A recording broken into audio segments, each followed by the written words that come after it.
Hello friends, welcome to my YouTube channel Smriti booster.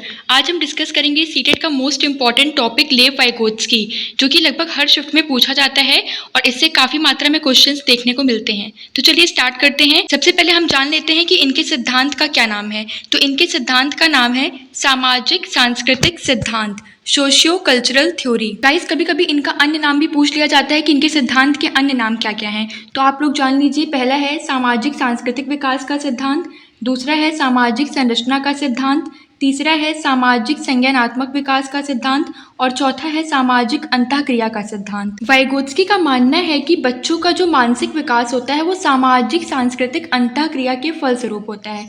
इसका मतलब होता है कि उनके समाज में और संस्कृति में जो चीज़ें हैं उन्हीं का परिणाम उनके व्यवहार पर भी पड़ता है और उसमें भाषा का भी महत्वपूर्ण योगदान होता है। तो वाइगोत्स्की के सिद्धांत में सामाजिक सांस्कृतिक अंतःक्रिया और भाषा का अत्यंत महत्व होता है। गाइस, वाइगोत्स्की ने कुछ इंपॉर्टेंट टर्म्स बताए हैं, जिनमें पहला है वास्तविक विकास स्तर, जिसे हम बोलते हैं लेवल ऑफ एक्चुअल डेवलपमेंट। तो इसका मतलब होता है जिस स्तर पर बालक किसी कार्य को बिना किसी का सहारा लिए स्वतंत्रता पूर्वक कर लेता है वह बालक का वास्तविक विकास का स्तर कहलाता है। इसी तरह नेक्स्ट है संभावित विकास स्तर, जिसे हम बोलते हैं level of potential development.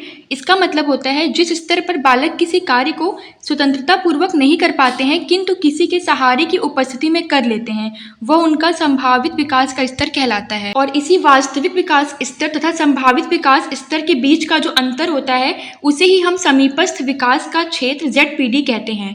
ZPD आपने टर्म सुना होगा, ये एग्जाम्स में बहुत आता है और बच्चे इसमें कभी कभी कंफ्यूज भी हो जाते हैं, तो आप इसे ध्यान से पढ़िएगा। तो चलिए देखते हैं zone of proximal development ZPD। सबसे पहले तो इसका फुल फॉर्म ही पूछ लिया जाता है, तो आप ध्यान रखिएगा। अब इसके भी अन्य नाम हैं, जैसे कि निकट विकास का क्षेत्र, समीपस्थ विकास का क्षेत्र और संभावित विकास का क्षेत्र। तो इन तीनों नामों में से कुछ भी आएगा तो आपको समझ जाना है कि ZPD के बारे में बात हो रही है। इसके बाद इसका मतलब होता है बच्चे की समस्या समाधान के दौरान बीच में उलझ जाने के बाद वहां से उसके लक्ष्य की दूरी का खाली क्षेत्र, जिसे वयस्क की सहायता से भरा जाता है, ZPD कहलाता है। एग्जाम्पल में हाथी का पैर। देखिए, मैं आपको समझाती हूँ। इसका मतलब है, मान लीजिए कोई छोटा बच्चा है, वो किसी खिलौने को तोड़कर उसे फिर से जोड़ रहा है, ठीक है। तो उसने मान लीजिए हाथी का पैर जोड़ना है उसे गेम में, तो उसने 3 पैर तो सीधा जोड़ा, लेकिन अब वो चौथा पैर जोड़ने में कंफ्यूज हो गया और उसने उल्टा जोड़ दिया।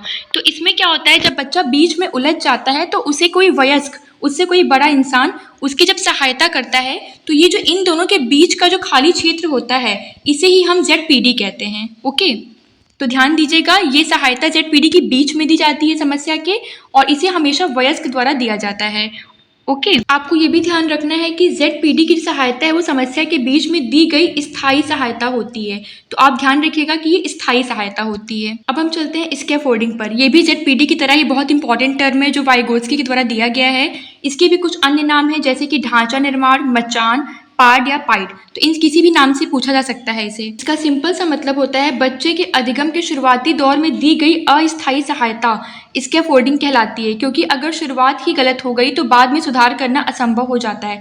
ध्यान रखिएगा कि ये स्कैफोल्डिंग अस्थायी सहायता होती है और ये समस्या के शुरुआती दौर में ही दी जाती है। ओके, जैसे कि इसका एग्जाम्पल है शुरुआती दौर में बच्चे की उंगली पकड़कर चलना सिखाना। अब हम चलते हैं वाइगोत्स्की से जुड़े कुछ महत्वपूर्ण बिंदुओं पर, जिसे डायरेक्टली क्वेश्चन देखने को मिलता है।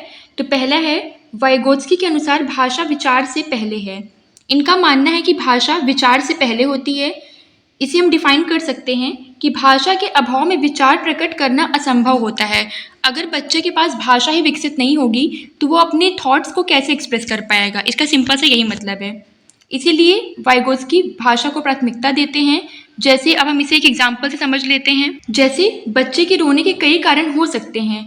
हो सकता है उसे गर्मी लग रही हो, भूख लगी हो, पर हम नहीं जान पाएंगे क्योंकि बच्चे के विचार तो साफ है पर उसकी भाषा ही साफ नहीं है और स्पष्ट नहीं है। तो जब तक बच्चे की भाषा साफ नहीं होगी तब तक हम नहीं समझ सकते हैं कि बच्चा किस कारण से रो रहा है। इसीलिए वाइगोत्स्की ने भाषा को प्राथमिकता दी है। अब हम चलते हैं अगले टर्म पे। इन्होंने बोला है कि बच्चे का खुद से बातें करना, अपने कार्यों को दिशा देना या अपने कार्यों की योजना बनाना है, और इसे वाइगोत्स्की ने व्यक्तिगत भाषा या प्राइवेट स्पीच कहा है। इनका सिंपल सा मतलब है कि जब कोई बच्चा खुद से बातें करता है तो उसे हम प्राइवेट स्पीच कहेंगे। पढ़ेंगे। इसी प्रकार वाइगोत्स्की के अनुसार जब आत्मनियमन या स्वनियमन के लिए भाषा का उपयोग किया जाता है तो इसे हम आंतरिक संभाषण या इनर स्पीच या निजी संभाषण प्राइवेट स्पीच कहते हैं। वाइगोत्स्की के सिद्धांत में खेल को महत्व दिया गया है। इनके सिद्धांत में खेल का अत्यंत महत्व है। जैसे कि मैंने आपको बताया था हाथी के पैर को जोड़ना था, तो वो भी एक गेम ही था। अब हम आते हैं मोस्ट इंपॉर्टेंट टर्म पर, जो कि है इनकी पुस्तक का नाम। इनकी पुस्तक का नाम है भाषा और विचार, लैंग्वेज एंड थॉट, जो कि एग्जाम में बार बार पूछा जाता है। तो गाइस ये था लेव वाइगोत्स्की, जो कि सीटेट का फेवरेट टॉपिक है। लगभग हर शिफ्ट में 2 से 3 क्वेश्चन हमें देखने को मिलते हैं, तो आप इसे ध्यान से पढ़िएगा, बहुत इंपॉर्टेंट है। तो अगर आपको वीडियो पसंद आई हो तो लाइक कर दीजिएगा, शेयर और सब्सक्राइब कर दीजिएगा। तो मिलते हैं नेक्स्ट वीडियो में। जय हिंद।